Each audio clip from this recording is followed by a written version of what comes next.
someone was saying, like, try and condense what Calc 1 is. Calc 1 started with the tangent line problem, right? How do you find the slope of a curve at any given point, the tangent line slope?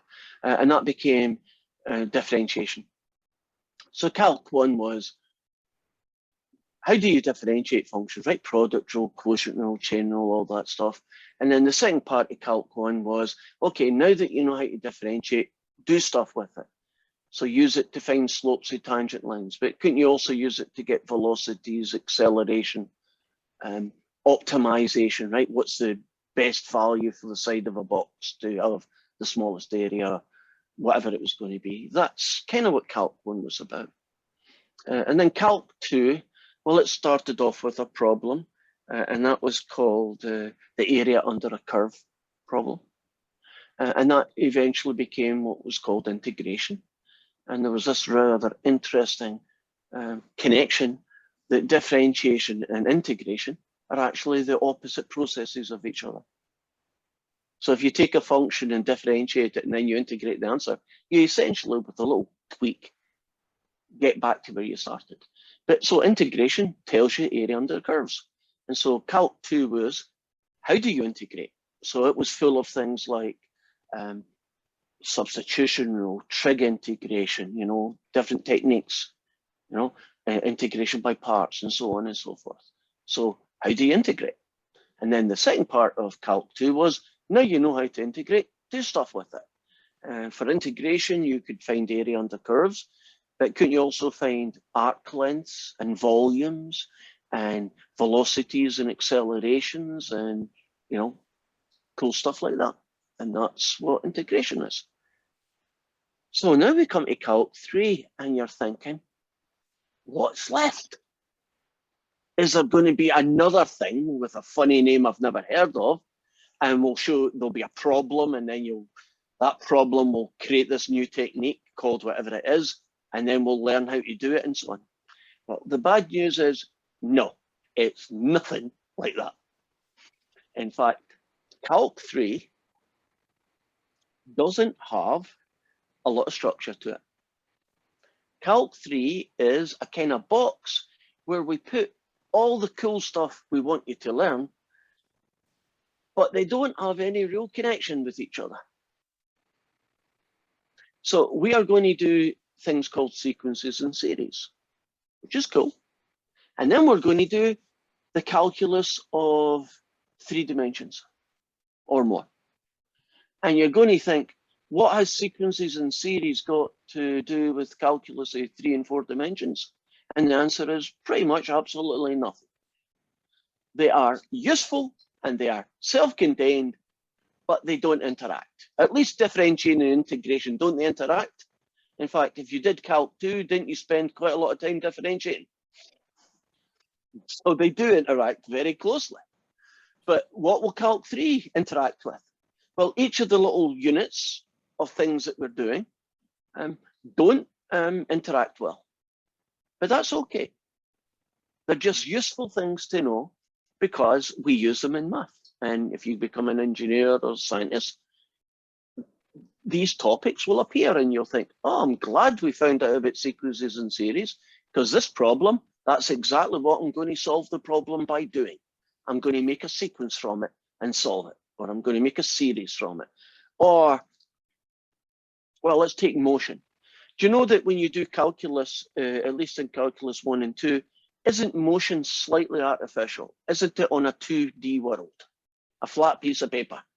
And it goes up or it goes down or whatever, it goes left or it goes right. But in real life, don't things move in 3 dimensions? So wouldn't you want to find velocities and derivatives and integrals in 3 dimensions? Wouldn't that be useful? And guess what? That's where Calc 3 lives. We'll show you how to integrate and differentiate and what they mean in 3D. And the cool thing is, we can then do 4D. So we can talk about objects moving in 4 dimensions. And if you're into Einstein's theory of relativity, you'll realize that you need to do things in 4D, unless you go to string theory, in which case you have to do 11 dimensions.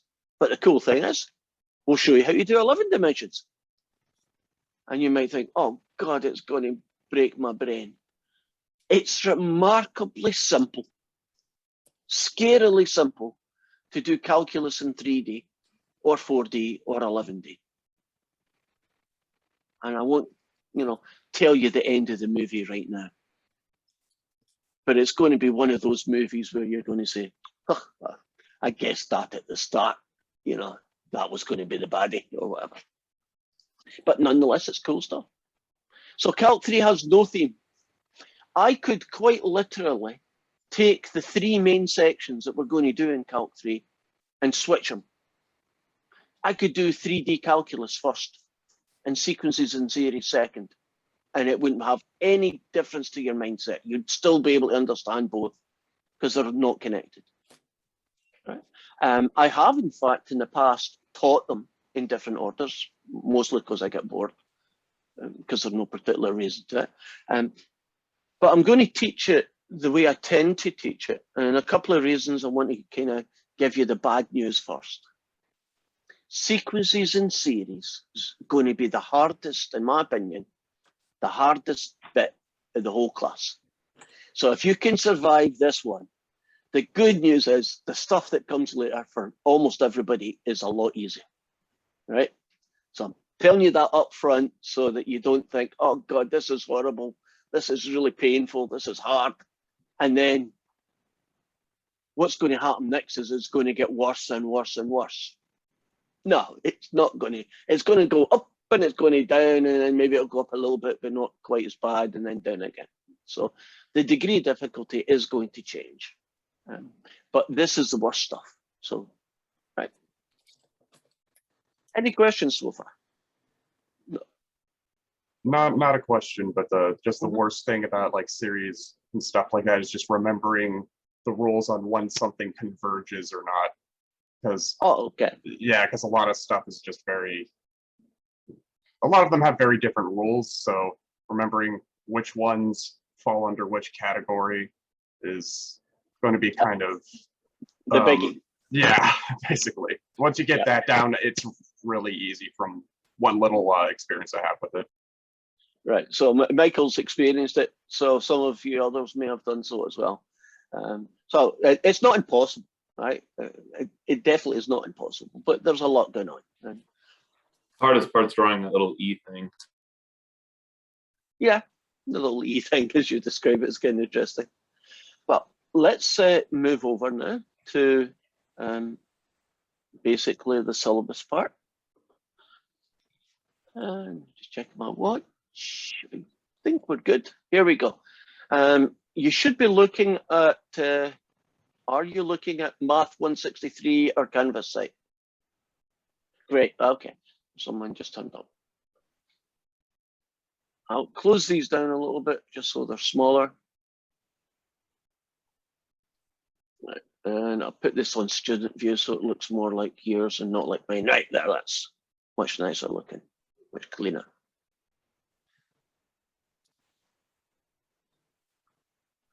Okay, let's just show you this and then I'll move over to the syllabus, and then after that we'll jump over and we'll look at what WebAssign has for us.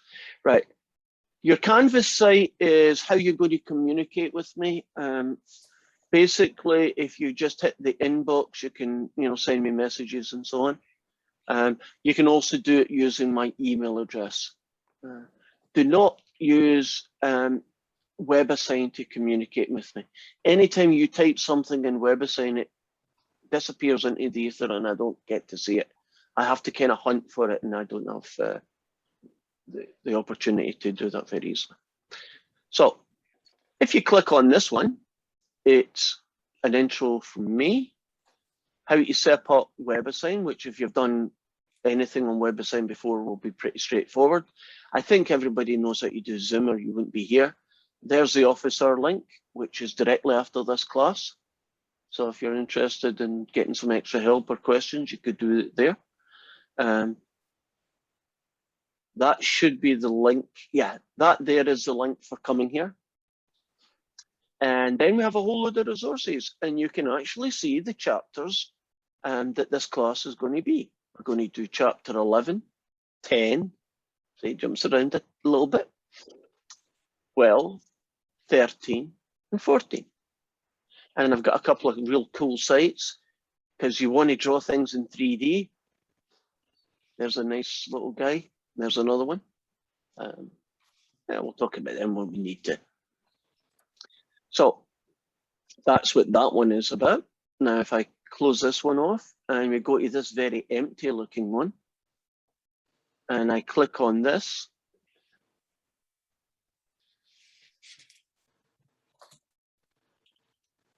you'll see section 11.1 video lecture. So I click on this. You see how it's blank right now? All Zoom class lessons are saved, and I eventually, probably by tomorrow morning, they will be up and running. And so this one will go here, and it will probably just say, you know, intro to Calc 3 and how long the video is. And then this one will be sequences, and this one might say end of sequences, start of series, and then so on. So you can imagine that when you're looking for let's suppose you went to the dentist on Thursday, you see you can come here and find the video and just watch the video after the event. Or you might want to go back and watch a video because you don't always pick up everything that I do or say the first time round. So that's what's there, right? I'm making the assumption, and you are allowed to opt out, and I totally understand, and nobody else will know. I need your permission, so I'm asking a blanket permission to do that. In other words, I do not mind my videos being used for me and the others in this class. Because, you know, occasionally your face is going to appear in some people. Is it FERPA? Can't remember. Whatever it is. I'm not allowed to do it unless you say it's okay for me to do it. To make you feel a little bit better, these are private videos. They are stored in YouTube, but they're under private. In other words, nobody except you lot can actually access them, because the only link I do is through our Canvas site, right? So nobody else on the internet can kind of Google and accidentally see these videos, right? So if I tell really bad jokes, I am totally safe. And if any of you complain about me, I just destroy the video with an oops and say, I don't know what she's talking about. I never said that. But you're going to back me up on that if a video disappears, Victoria? Okay, so we're good to go. My jokes are pretty bad. I should warn you. Molly, are my jokes bad? She doesn't know. Victoria, you do know. Are my jokes bad? Okay, I'll take that. So, are we cool so far what we got? Right, now, if I hit class resources, you might think, I wonder what's there. That shouldn't be there. That's not the one I want. Okay, that one is not the one I want. The one that says class resources, I think I highlighted and cancelled the wrong one. You know, that was probably a made one. What it will have once I fixed it is I've already got videos of other people on those same topics. So you might want to, for instance, see how some other professor in some other university, you know, explain sequences and series, or I might put a video up showing you how to do your calculator. Actually, I do have a video of that, my own, where you can see how to use your calculator to do sequences and series, and that's quite helpful. So the last one is college resources, where it's got all the cool stuff, e-tutoring and all that fun things that you, I would suggest that you take a look at and use it. You've already paid for it. There's e-tutoring as well. So let's get into the syllabus. There's our office hours at 10 o'clock. Mentioned that before. That's a link to it. You can't get into this class unless you've got a prerequisite. If you don't have the prerequisite, sometime by the end of the week, I'll get a little note and you get dropped from the class. So make sure you do have it. Here's all the tech stuff that you need. If you're short of anything, or you're your camera dies on you, you can contact IT and they'll give you a loaner. So if you need to get something because something's disappeared, broke, whatever. Here's WebAssign. All homework is on WebAssign. All your ebook is on WebAssign. Your tests are not on WebAssign. Your tests and your final will be PDFs that you will get in Canvas, and we'll tell you closer to the time what they are.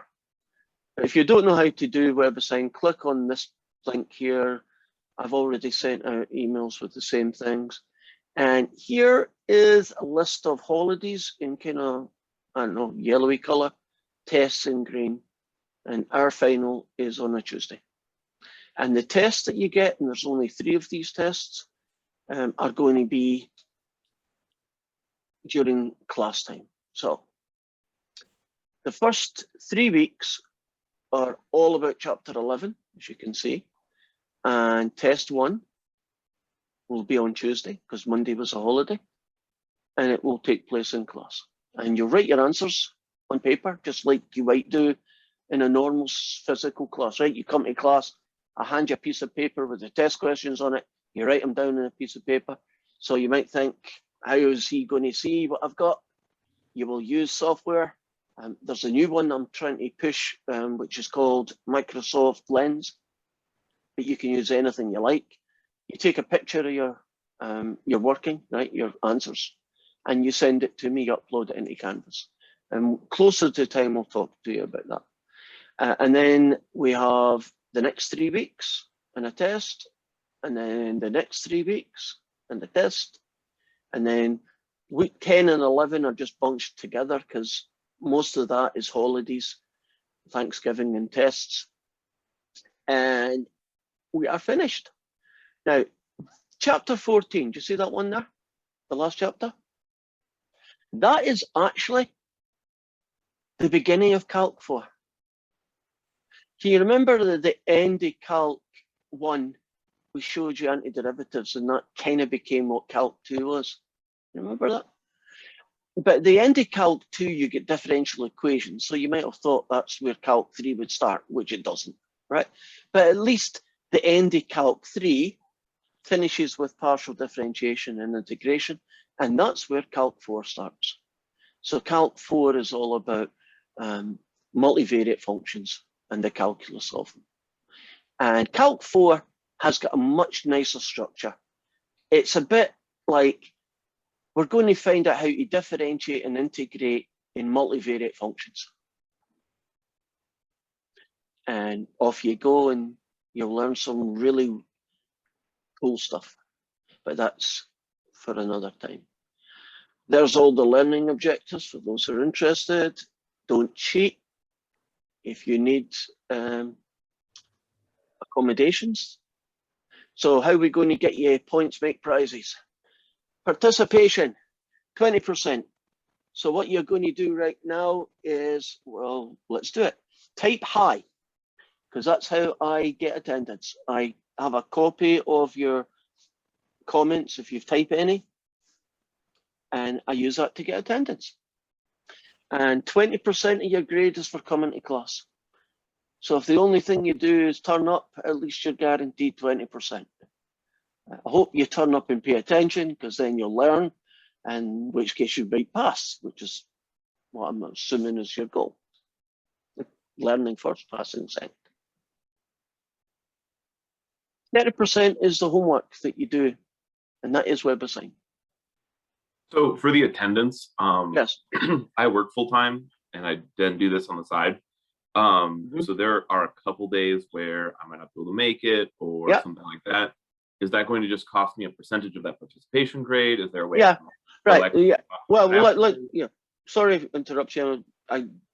Good point. Let me tell you how it works. Let's suppose you come to the class 90% of the time, right? Then you would get 90% of 20%. You would get 18% attendance grade. That's how that would work. But practically speaking, I would hope you would watch the videos of the days you missed. Or if you had to leave halfway through, you'd watch at least the last half of the video, because How do you know what you've missed unless you go and see it? Also, there is extra credit, which will probably and should make up the difference. So that theoretically, you could still get 100%. I strongly suggest that you avoid missing days unless, you got commitments you can't avoid. And that, it's understandable. Some of you are going to have to go to the dentist, right? Your kid's going to have the sniffles, Life happens, But, you accommodate them best way you can. So there's our homework. There are 3 class tests. Worst one gets dropped. So you can have a real stinker and it won't matter. Don't have 2 stinkers because that will matter, right? But you're allowed 1. Final exam. What's the extra credit? The extra credit's very simple. If you do not ask for an extension, you will get half a percentage for each homework assignment. So that's 10 altogether. So you can get an extra 5% extra credit by just doing your homework on time. Is that percentage taken out of the homework, or is that percentage of like? No, it's just added on at the end. So theoretically, you could get 105%. Never happens, but I mean, there's a goal. Go for it, right? So that's how that happens. So if you are doing your homework and they're due every week, so let me show you.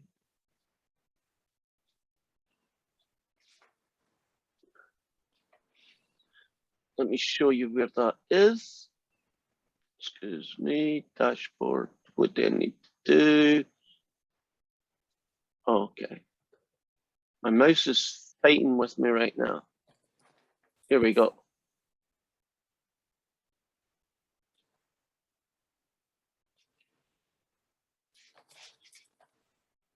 Okay, I don't have it here. That is annoying. I thought I did. Oh, here we go. Here we go. I do have it. Right. Here is week 1's assignments. Those 3 sections. There's week 2, there's week 3. Every homework is due on the Sunday of that week. So this coming week 1 is due this Sunday on the 26th by midnight. If you complete your homework by then, you get your 0.5%. If you need an extension, you email me that. You don't use WebAssign. It's got a button, ask for an extension. Don't use it. I never see it. I won't know you've asked, right? Send me the email. Cool. I will do it. If you ask for an assignment, you do not get the 0.5%. See how it works? If you do it, you get it. If you ask for an extension, you don't get it. So you don't lose points by not doing your homework on time. You just don't get extra credit. But if you ask for an extension, I'm only going to give you the week. So you've only got until the next Sunday. And that's it. You can't say, can I get another extension to the first extension? No, right? We all have responsibilities and I understand life gets in the way. That's why we have the extension feature, right? But I mean, if you can't get it done in 2 weeks, then you're probably not ready to take the class anyway, right? Your life is just too complicated. So don't think, well, I'll just not do any of the homework and just get one big extension. And as long as I get it done by the last day of the class, everybody's happy. Nope, that's not how it's going to work, right? You get an extension for a week and then it dies. At the end of that time, if you haven't done it, those homeworks are zeros. And I have a question on the midnight due date. Is that Saturday evening or Sunday evening? it better be Sunday. It's Sunday the 27th. Well, I don't know. I was just curious because It's always Sunday, midnight and Sunday. So I mean, Sunday, you have your lunch, you go to church, you watch your movies, and then at midnight of Sunday. The 27th of September is a Monday. Yeah, so 26th is Sunday, is cool then. So I've got the right number. Right. Okay. As you can see, test 1, test 2, test 3, and there's your final. Which, by the way, is on my birthday, which I think is karma. You know, if you do bad things to people, bad things happen to you. So since I'm giving you a 3-hour horrible final, unless you love finals, which I am weird. I actually loved exams. I know I'm weird. I used to think exams were challenges, and a really cool puzzle that you want to get the answer to. That was my life, but for some of you anyway. So it's my birthday, so you have to send me $100 bills, clean, unmarked notes. I won't change your grade, so it's not bribery. So I'm not being bribed, I'm just getting money, right? So unfortunately, since you're all students, and if you were anything like me, you're all broke, I've yet to get any $100 bills, even Monopoly ones. Never mind. Okay, I'm drifting, as I do. Okay, are we cool with the structure of how this class is going to go? Right. I'll now move on to WebAssign. Let's do a open student view. Here we go. So this is, hopefully you're looking at what I'm looking at, WebAssign. Right. Can you see here that your first week is only these 3 sections, and then next week it's these 3 sections? You can work ahead if you feel like it, right? Every WebAssign question you get 5 shots, so it doesn't matter if you don't get it the first time. Let me click on one, and because some of you have maybe not so familiar with it. WebAssign basically is just homework. That's what we use it for typically. Right. You don't know what these are, but we'll show you later. Here's a homework question, and you type in this case it's numbers, so I'm making up random digits. I'm not even making an attempt to be right.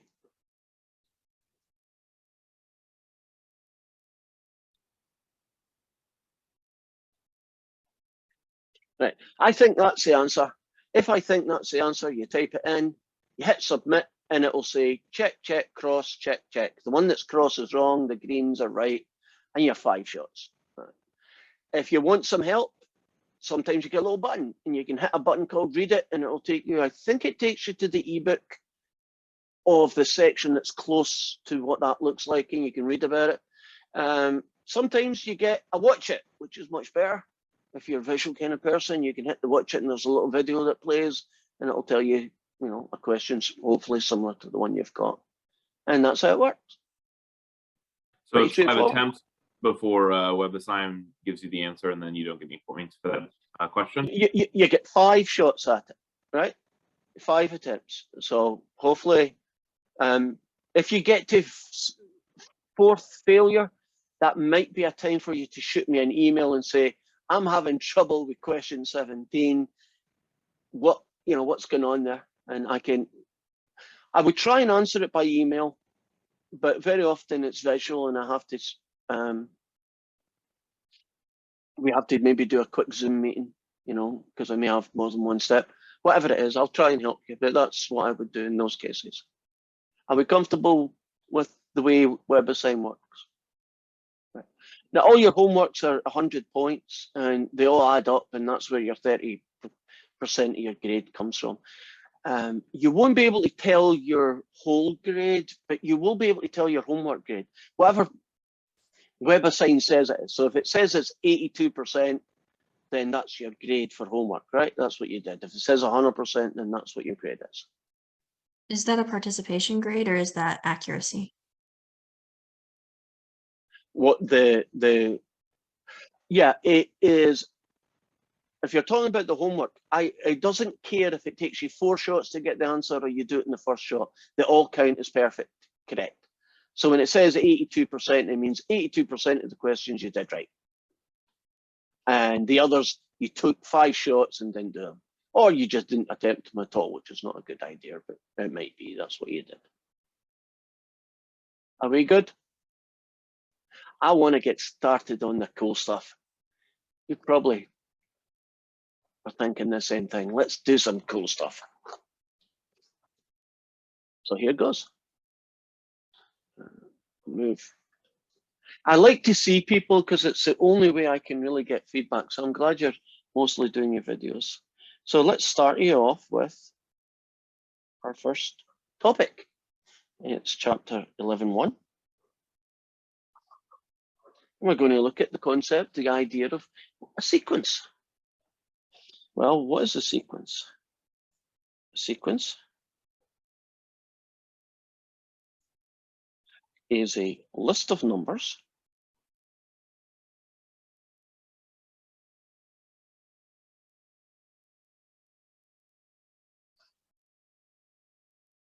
that has a pattern or structure.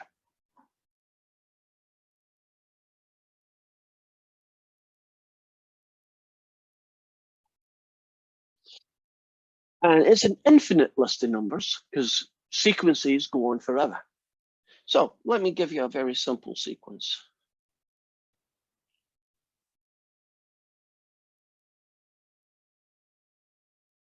One way in which we write sequences is that we just write them down. Here is a sequence. It's a list of numbers. Would you agree that there's a pattern to these numbers? Right, they're not just random. I'm not just thinking 42 and then 12 because I felt like it, right? There's no way of predicting the next number. So when I talk about a pattern or a structure, I mean, there should be a way to predict, right? A reasonable way to predict what the next one should be. Agreed?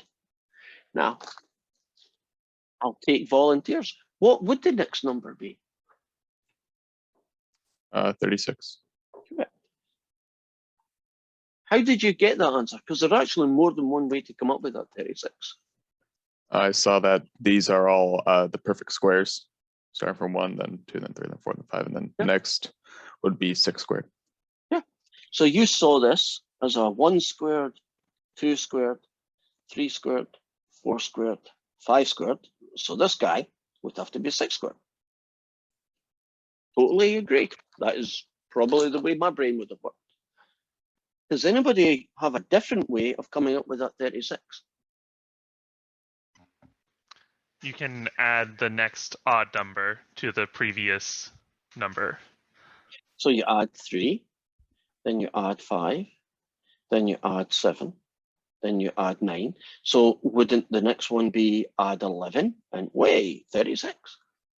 Would you agree that they're quite different ways of looking at the same sequence?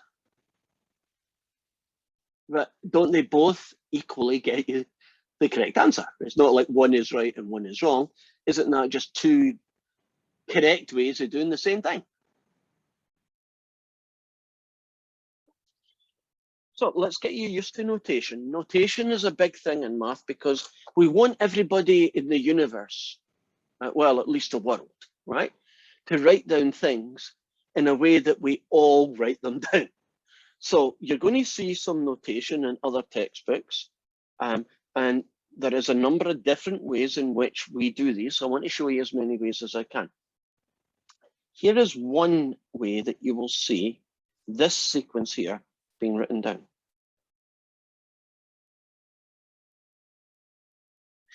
Now, A subscript n equals n squared. Do you see that guy? The n squared is basically saying this guy, isn't it? Would you agree that the first sequence is 1 squared, the second number is 2 squared, the sixth one is 6 squared, so the nth one, right, the random n could be any position you like, would be called that. N is very often the position in the sequence.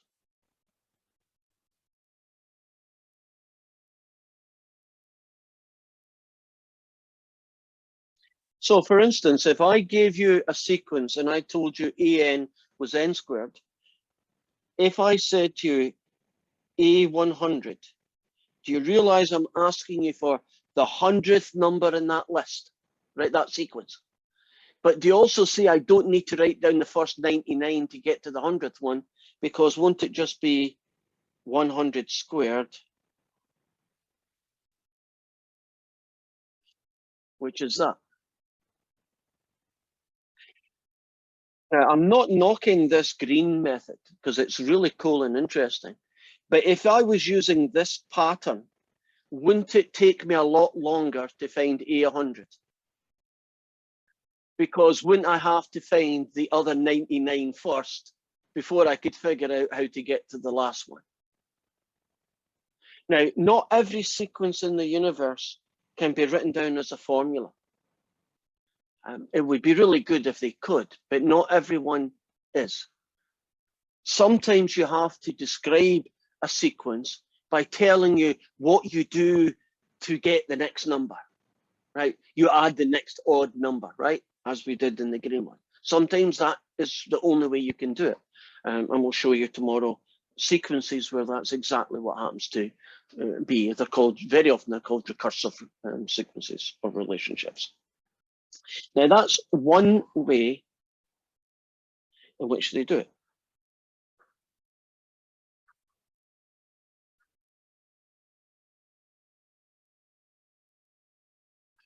Sometimes you'll see this notation. I call these curly brackets. You know, on your keyboard, you've got the brackets that you use if you've done set builder notation. It's the same shaped, funny curly bracket. You see, you put the formula in the middle, and then you have little subscripts, these little things at the side. This would be a sequence starting with n equals 1 and finishing with 100. Of course, I could do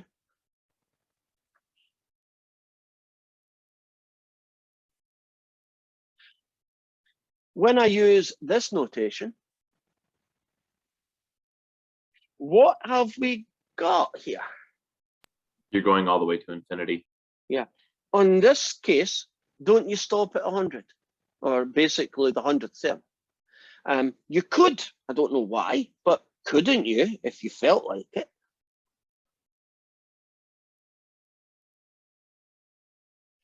Couldn't you do that? I don't know why you would want to do that, but doesn't notation at least allow you to do that? So you see this notation is a little bit more versatile than this one. Essentially the same thing, right? It's the same sequence. They're just showing you other ways in which you could describe the way to get the next term or the 100th term in the sequence. So far, so good. Let's look at a different type thing, or a different process. Suppose I had a sequence.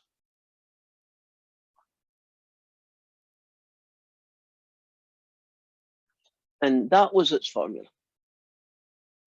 And I might ask you, actually, the homework will ask you, to write down the first 5 terms of the sequence.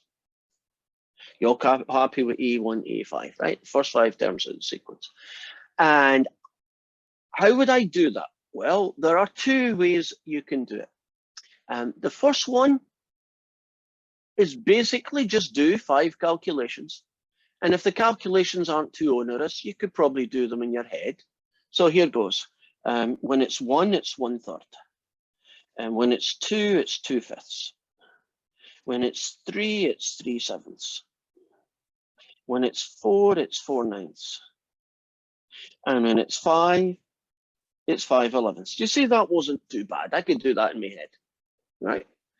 Can you imagine that this was a really ugly, messy formula? Right? I've got to switch my phone off. Did you hear my phone ringing? Oh, cool. I could have pretended nothing happened and you wouldn't know. Right. But wouldn't it be nice? And you better agree with me because I'm going to show you. Wouldn't it be nice if I could have done that on my calculator in one go?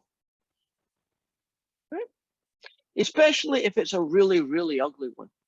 And when I figure out how to fix Canvas, I've got that video that shows you how to do this, or at least a video of it, or a PDF, I can't remember which it is. Let me talk you through it. If you've got a calculator handy, you might want to do it with me. So I want to do this guy. So second button, distribution. Oops, sorry. Second button, list. Second button, list. Scroll over to ops and go down to sequence, right? Do you see that guy? Now, I've already set my calculator up for this, but let me show you what you need to do. You see, I hit the mode button, and you go down and you make sure that your calculator is set up for sequences. So if you wondered what that sequence mode was, it was for doing this, right? So now I can go back. Second list, ops. Go down to number 5, sequence. And you type in n divided by a bracket 2n plus 1, close the bracket. So you type in the formula, which is this guy, comma, n, which is a bit pointless, but you're telling the calculator n is a variable, but it's kind of obvious that it is, but you still tell it, comma, starting at 1, and comma, I don't know, finishing at 5, because I only want the first 5, bracket. Do you see the format? Sequence, formula, comma, n, comma, 1, comma, whatever the finish number is, 5 in this case. When I hit enter, I'm going to see all those answers as decimals. But WebAssign said, give the answer as fractions. And you're going to think, oh God, do I have to go through all these? Nope. Hit math button, choice 1, fraction. What I'm now going to do is turn all those answers into fractions. 1/3, 2/5, 3/7, scroll, 4/9, keep going, 5/11. Isn't that kind of cool? Do you know that's going to be a godsend when you have to do the first 10 terms and the formula is the sine of n over n cubed plus 1? Can you see you just don't want to have to do that 12 times or whatever? I think that's cool. Hopefully you do.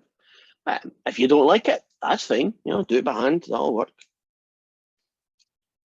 So if you have a sequence that is given in the terms of a formula, would you agree it's relatively easy to find the first 5 or 7 or 10 terms? Right? That's a pretty common question, something you might want to know. If you wanted to know just one number that's really big, I suggest that you just do those questions with your calculator. So in this case, that would be 100 over 201. Agreed?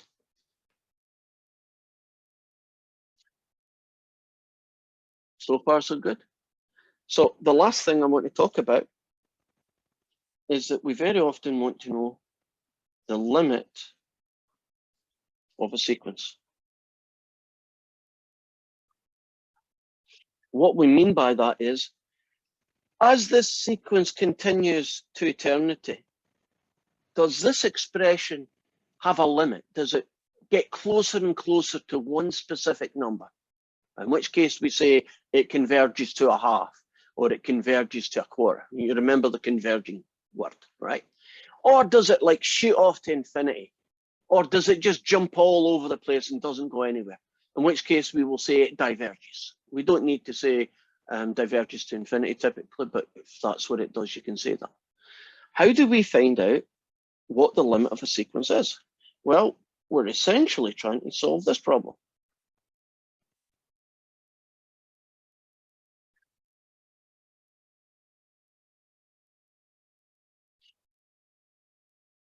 If I said to you, solve this problem,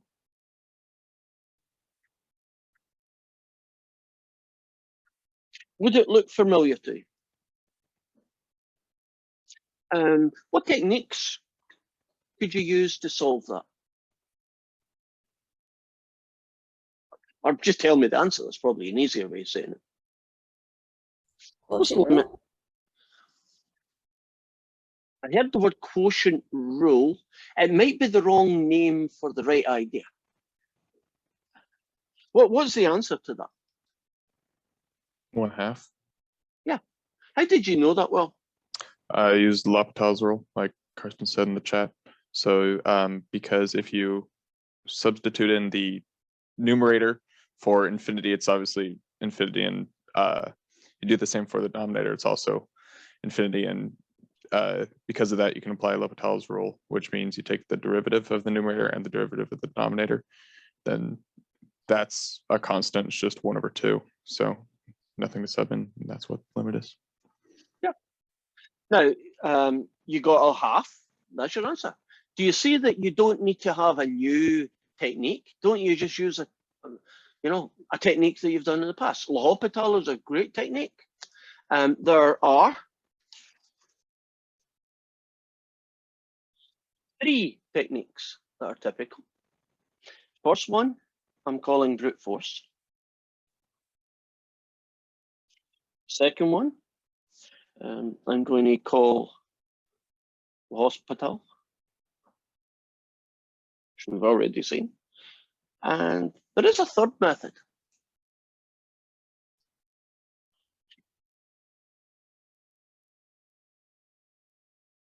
This isn't its official name.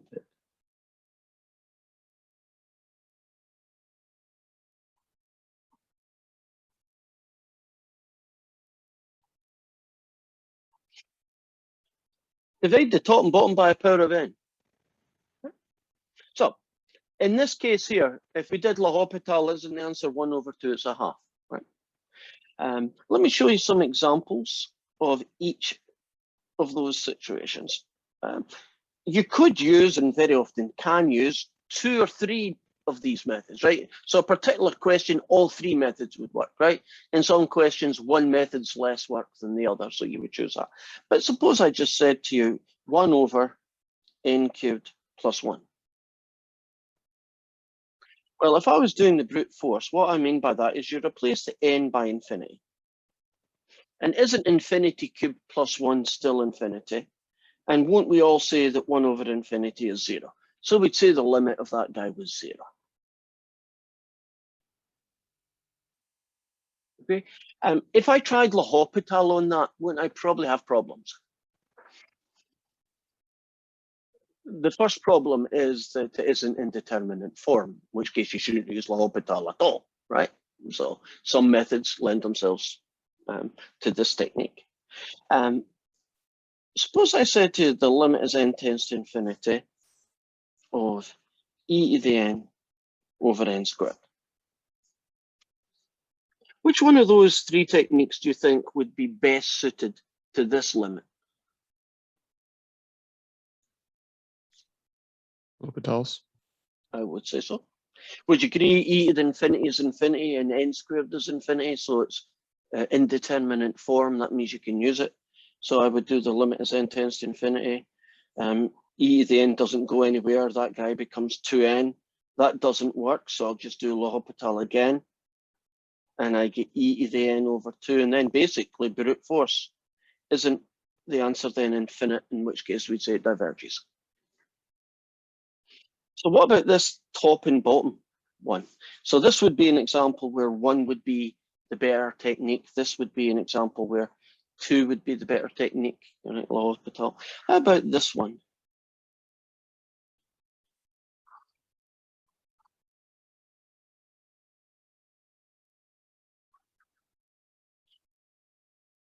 Why wouldn't L'Hopital be a good technique for this?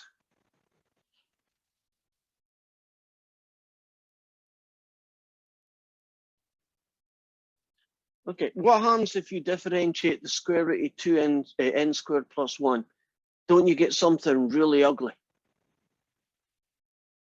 And then you try and do L'Hopital on it, and all that happens is you get another derivative that's probably even more ugly, and so on and so forth. You see that L'Hopital sometimes just doesn't algebraically work for us. So this divide top and bottom by a power of n, you have done this technique, because I know when I teach it, I've done this. Don't you divide the top and bottom by the same amount, the same power, essentially? And the guy I'm going to use is n. But on the top, I'm going to call it the square root of n squared, which is n. Now, if I use that technique, this fella now becomes the limit as n tends to infinity. N into that gets you 1, n squared into that gets you 1/n squared. And divide this guy, you get 2. Now I can do the brute force. 1 over infinity squared, isn't that 0? Just cutting out a line of working. And isn't the answer the square root of 1 over 2? Oh, the answer's a half. So it's not one size fits all, isn't it? You got to decide how big the feet are before you decide what pair of shoes to use, right? So you got to look at the algebraic problem in front of you and not just say, L'Hopital everything, because that doesn't work for everything, right? Or I'll just plug in infinity and brute force it. Well, that doesn't work all the time, although it does sometimes, right? I mean, every technique here, there are situations where they work very nicely, right? They're good techniques, but they don't work for everybody. That's why we need 3 techniques. There's one that I've skipped here. Does anybody know the one technique I haven't mentioned? Mostly because you don't need it. Way back when you did limits, there was another technique. It was something and something.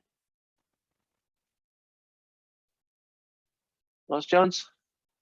Factor and cancel. Remember the factor and cancel technique? Why have I not mentioned it? Mostly because you don't really need it. One of these other 3 will take care of it. L'Hopital probably, right? But you might divide total point by n squared as well. That would work. I think sorry for overshooting your time, but I want you to get your 50 minutes worth of me. So is there any questions before we go?